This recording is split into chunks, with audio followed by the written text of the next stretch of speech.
Stop. That's it. That's all I have to say. Stop.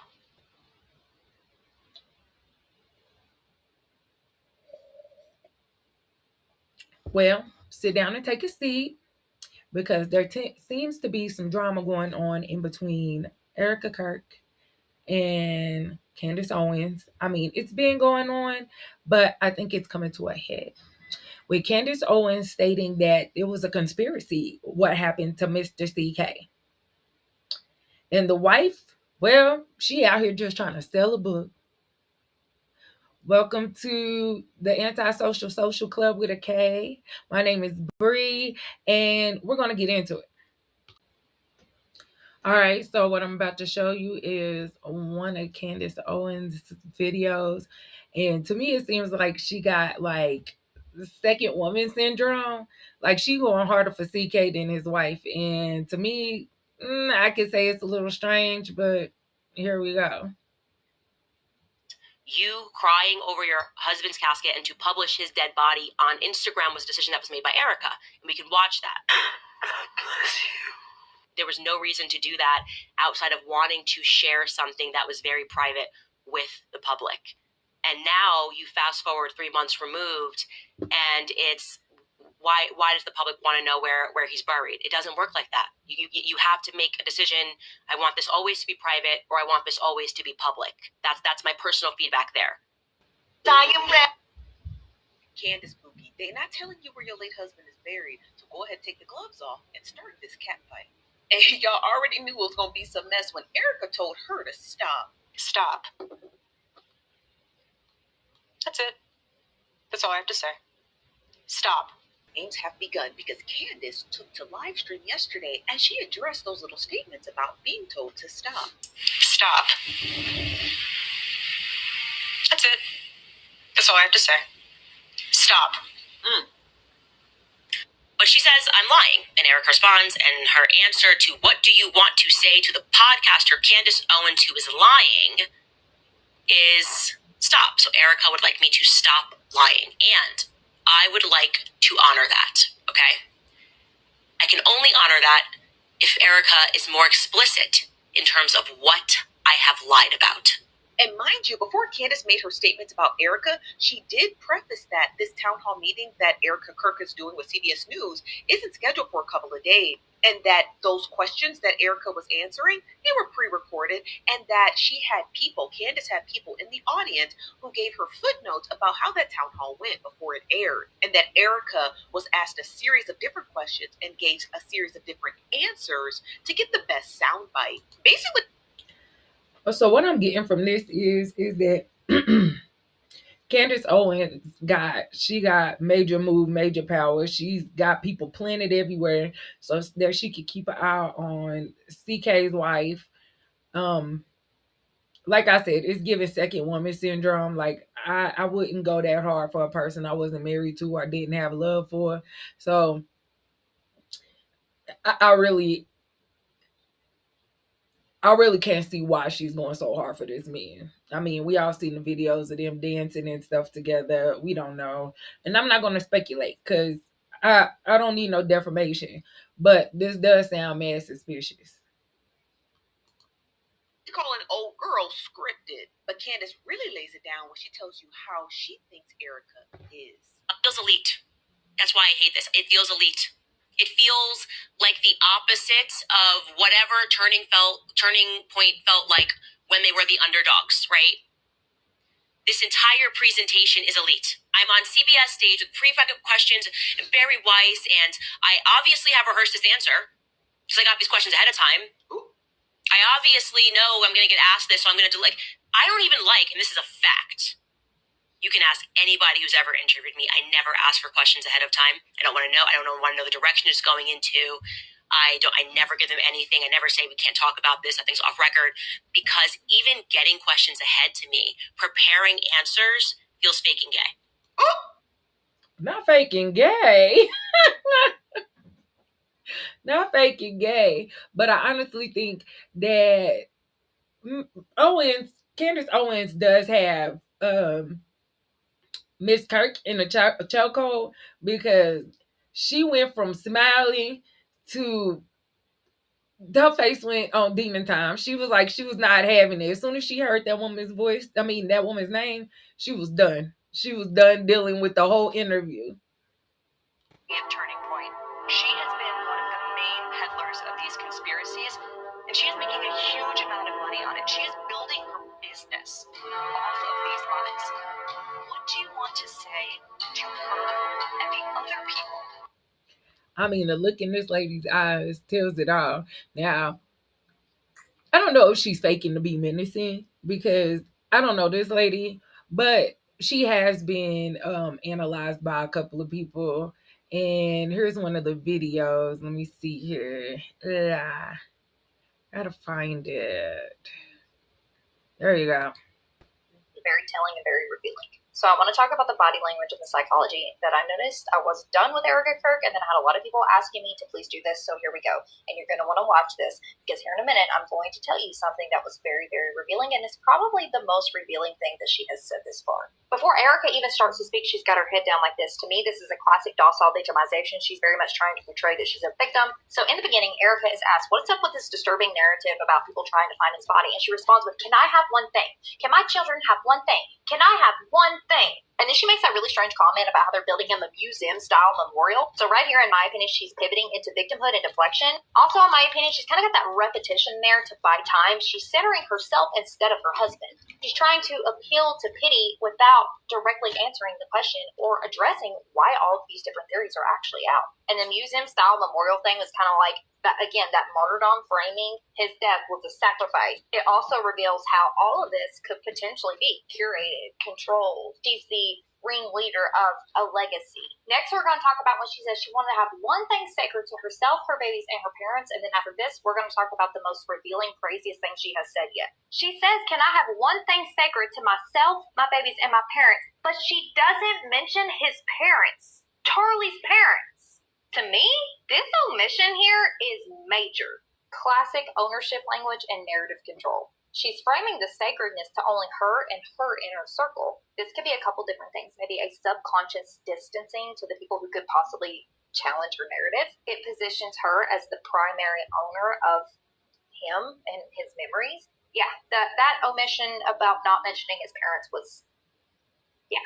Now, let's talk about the biggest, most revealing, craziest thing, in my opinion, that she has said since all of this started.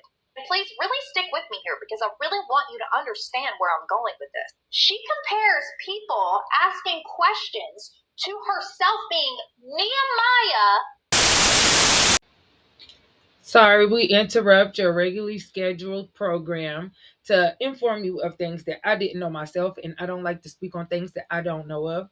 And since I'm not a big religious person, I didn't know the story of Nehemiah. So I'm going to read it to you guys.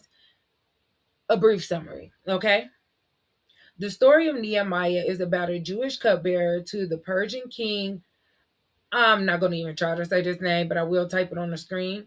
Who, moved by reports of Jerusalem's ruined walls, successfully led his people to rebuild them in just 52 days, overcoming opposition through prayer, strategic leadership, and faith, restoring not just the physical city, but also spiritual and social order.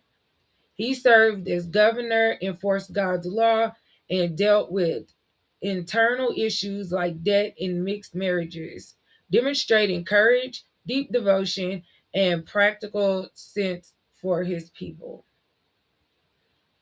Now, all I know is that she claims to be Christian, and I don't know how you're Christian and Jewish at the same time, but allegedly, according to what's her name, Owens, they were taking money from the Jews anyways. That's allegedly. That's what I've seen in one of her videos.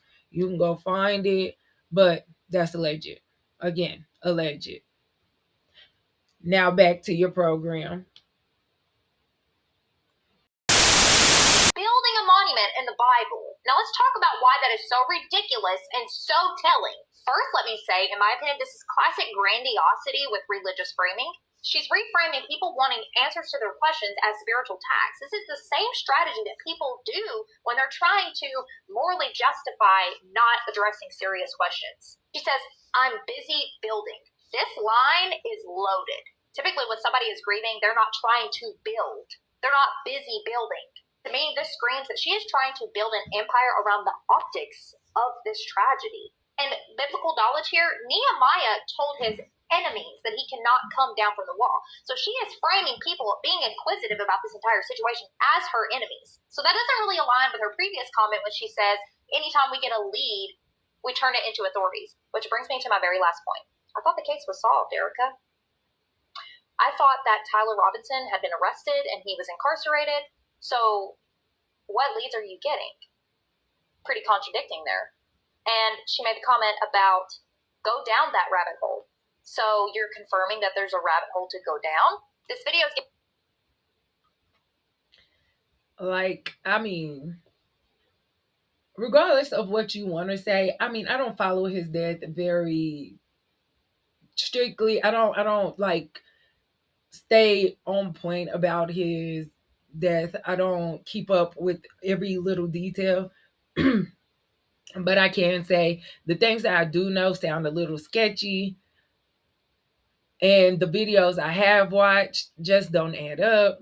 But I mean, he was a bad person doing bad things, or spewing bad things. That's all I can say. But anyways, there's other videos with other conspiracies about this man, and we're gonna look into them too. This one happens to be Candace Owens, again talking about her lover. He also received a tip from somebody within Turning Point USA that the night before he died, I know for a fact he messaged a donor and he messaged somebody at Turning Point USA. But I did not know, and this is what was told to me, that he also messaged Dan Flood, the security that's to his right, and allegedly explicitly said that they are going to kill me tomorrow. So, again, that many people know that Charlie sensed that he was going to die tomorrow is an absolute fact. Why these individuals are all being quiet about that is a massive question mark, okay? And what we can say for certain is, of course, people will betray one another if money is on the line, right? And but she'll be the one to talk, because from what I'm getting, from what I've heard, what I've gathered in this whole situation is that every time she does one of these videos or one of these podcasts, she gets paid buku bucks to do these videos.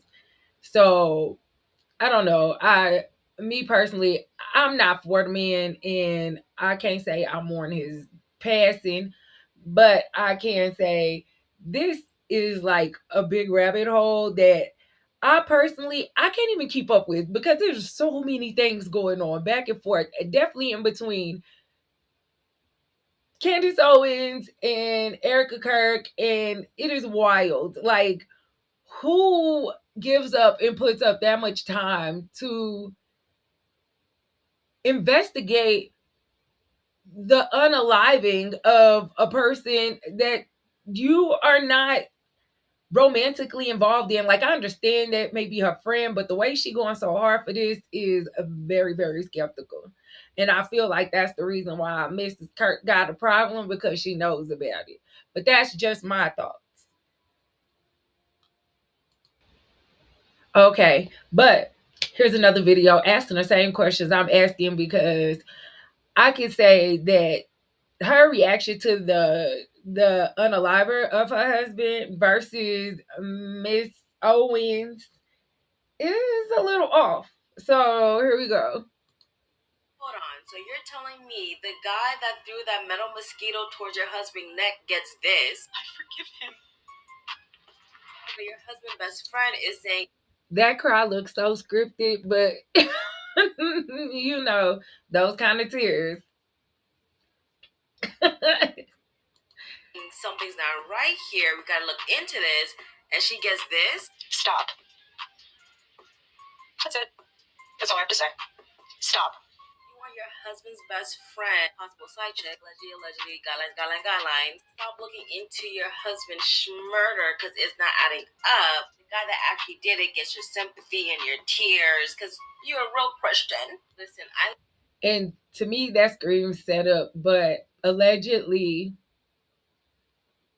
I got to put that out there. Look, I'm still new to this thing, so I got to learn the lingo, but allegedly.